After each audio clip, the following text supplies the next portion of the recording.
everybody, I'm Miss Karen at Adams Memorial Library. Thank you for joining me for February's Bake-A-Tale.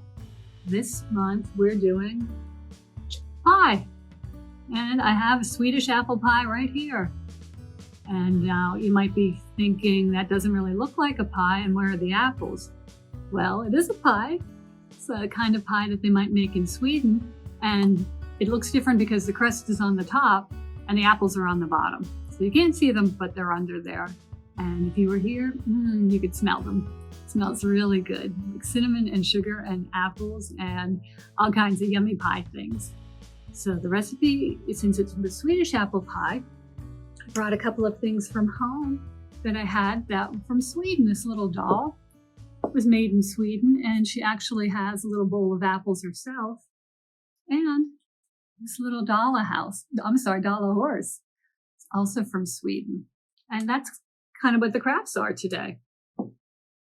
Making Swedish Heart Baskets, woven and less woven, and Dala Horses. You could use this as a bookmark or a magnet. We'll put a magnet in the kit. And the kits will be available in the children's room. You can come down to the children's room and get your take-home kit with materials and the recipe for the Swedish apple pie, or you can always call us and reserve your kit and we'll have it for you ready at curbside service. So Bake-A-Tale is the program where we talk about a recipe to make and some crafts to do and also books to read while you're waiting. So I found some apple pie books this month to share with you. And this is one of my all-time favorite stories. I really like this one, but this one is called How to Make an Apple Pie and See the World. And it's written and illustrated by Marjorie Priceman. Now, when I was making my pie, I was lucky enough to just be able to go to the grocery store and get the ingredients. But if you decide to make an apple pie and you go to the grocery store, you can get all the ingredients unless the market is closed. It says gone fishing. If that's the case, then you might have to travel a little farther to get the ingredients. You might have to go to Italy for the wheat and Jamaica for the sugar, and all the way to Sri Lanka to get some cinnamon, to France to get an egg.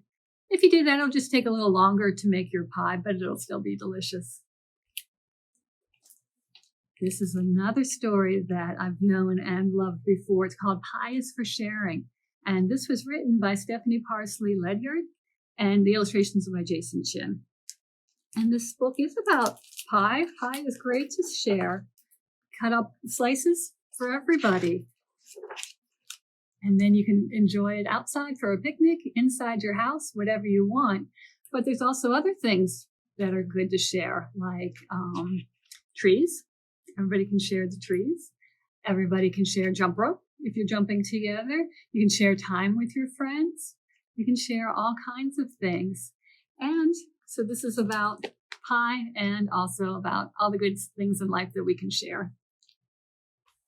And this last book I didn't know before, but I really like it now. I think it's very sweet. I just found it when I was preparing Bake-A-Tale for you. This one is called The Good Pie Party, and it's written by Liz Garton Scanlon, and the illustrations are by Katie McDonald Denton. And in this story, Posey's family has to move, and she is really not happy about it. And she's most unhappy about leaving her friends Megan and May.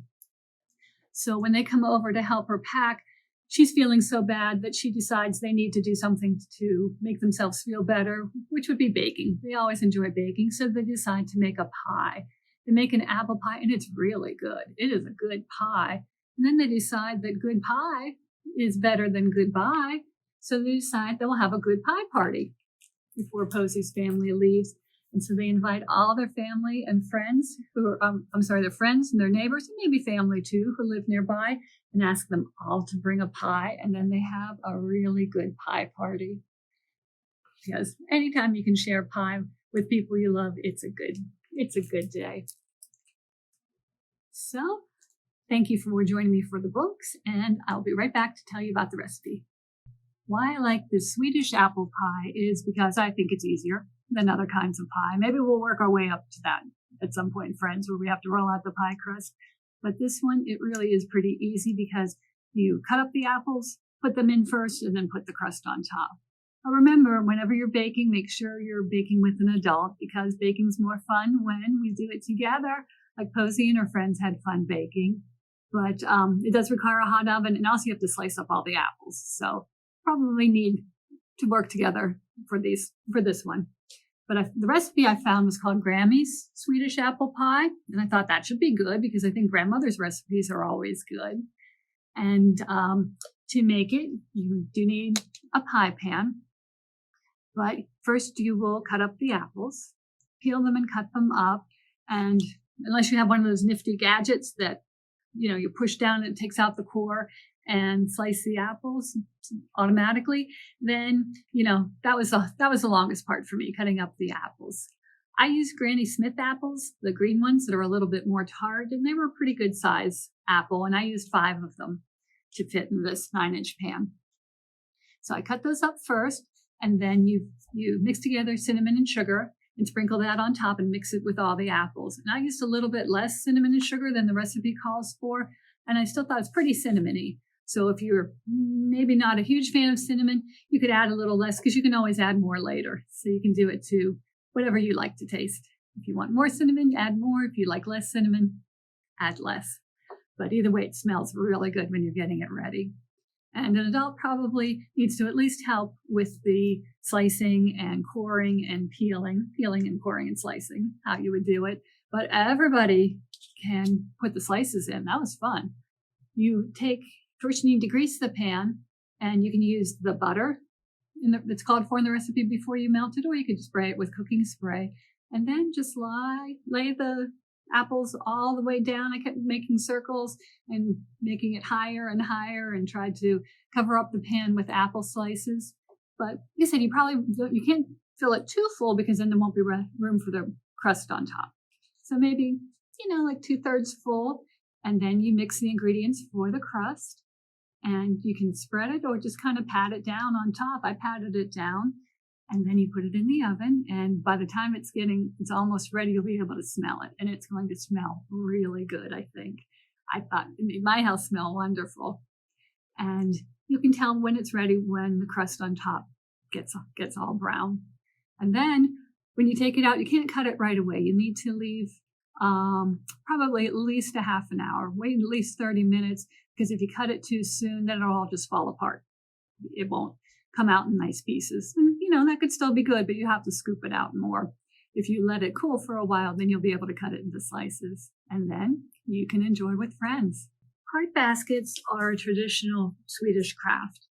You could put it on, if you had a Valentine's tree, you could do it like that.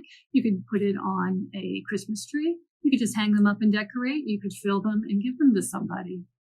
In your kit, there's going to be different colors of paper. And so you can decide whatever color combination you'd like to use. But to make the woven baskets, you need 2 different colors. So it's a little bit hard to see because it's pink and white. But you're going to weave them back and forth, and that's what's going to give this sort of checkerboard pattern. So pick whatever color papers you would like. First, you're going to cut out this template. Find this paper, cut out the template. If you put the two colors that you want to use, like I use pink and white, put them together and then fold them like this, then you'll only have to cut once. Otherwise, you can cut them separately if you want. You would just fold each paper and put the template on it. See where the fold is at the bottom? That's where you put the bottom of the template. So you should be able to get 2 from one piece of paper should give you 2 baskets.